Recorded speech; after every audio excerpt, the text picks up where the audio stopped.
Good evening, Silverdale families. My name is Annette Jones, and I'm the first mystery reader of this book, The World According to Humphrey, by Betty G. Burney. The Return of Mrs. Brisbane. Today was the worst day of my life. Miss Mack left room 26 of Longfellow School for good, and that's bad. Worse yet, Miss Brisbane came back. Until today, I didn't even know there was a Miss Brisbane. Lucky me. Now I want to know, what was Miss Mack thinking? She must have known that soon she'd be leaving without me, and that Miss Brisbane would come back to room 26 and I'd be stuck with her. I still love Miss Mack more than any hamster or human on earth. But what was she thinking? You can learn a lot about yourself by taking care of another species, she told me on the way home, the day she got me. You'll teach those kids a thing or two. That's what she was thinking. I don't think she was thinking very clearly. I'm never going to squeak to her again. Of course, I'll probably never see her again because she's gone. But if she comes back, I'm not even going to look at her. I know that last sentence doesn't make sense. It's hard to make sense when your heart is broken. On the other hand, until Miss Mack arrived, I was going nowhere down at Petarama. My days were spent sitting around looking at a bunch of furry things in cages, just like mine. We were treated all right. Regular meals, clean cages, music piped in all day.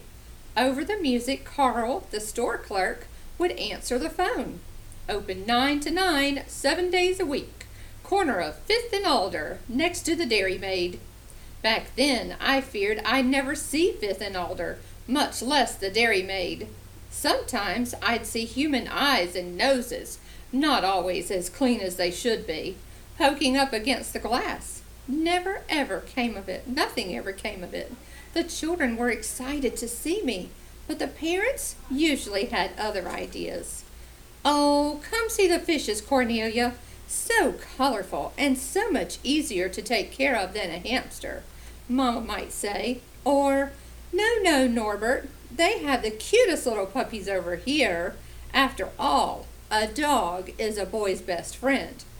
So there we were, hamsters, gerbils, mice, and guinea pigs, not nearly as popular as the fish, cats, or dogs. I suspected that I'd be spinning my wheel at Petarama forever. But once Miss Mack carried me out the door a short 6 weeks ago, my life changed fast. I saw 5th. I saw Alder. I saw the Dairy Maid with the statue of a cow in an apron outside. I was dozing when she first came to Petarama, as I do during the day, because hamsters are more active at night. Hello, a warm voice awakened me. When I opened my eyes, I saw a mass of bouncy black curls, a big happy smile, huge dark eyes. She smelled of apples. It was love at first sight. Aren't you the bright-eyed one? She asked. And might I return the compliment? I replied. Of course it came out squeak, squeak, squeak, as usual. Miss Mack opened her purse with the big pink and blue flowers on it. I'll take him, she told Carl. He's obviously the most intelligent and handsome hamster you have. Carl grunted. Then Miss Mack picked out a respectable cage. Okay, not the 3-story pagoda I'd had my eye on, but a nice cage. And soon, amid squeals of encouragement from my friends in the small pet department, from the teeniest white mouse to the lumbering chinchilla, I left Petarama with high hopes. We sped down the street in Miss Mack's bright yellow car. She called it a bug, but I could see it really was a car. She carried my cage up the stairs to her apartment.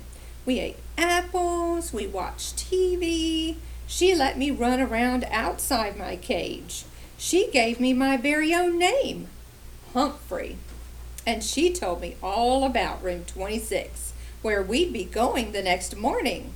And since you are an intelligent hamster who is going to school, I have a present for you.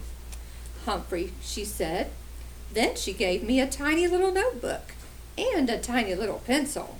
I got these for you at the doll shop, she explained.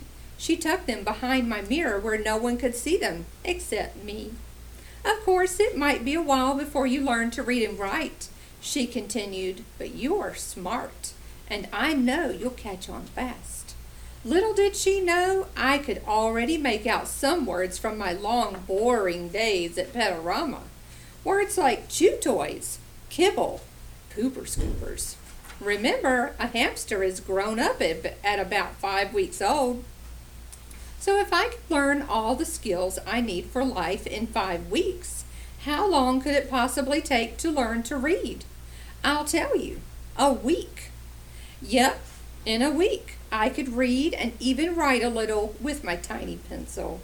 In addition to schoolwork, I learned quite a bit about the other students in room 26, like lower your voice, AJ, and speak up, Saya, and wait for the bell, Garth, and Golden Miranda. Even after I found out her name is really Miranda Golden, I thought of her as Golden Miranda because of her long blonde hair. After all, I am a golden hamster. I hope you enjoyed the first part of this book. We'll see you later. Have a good evening.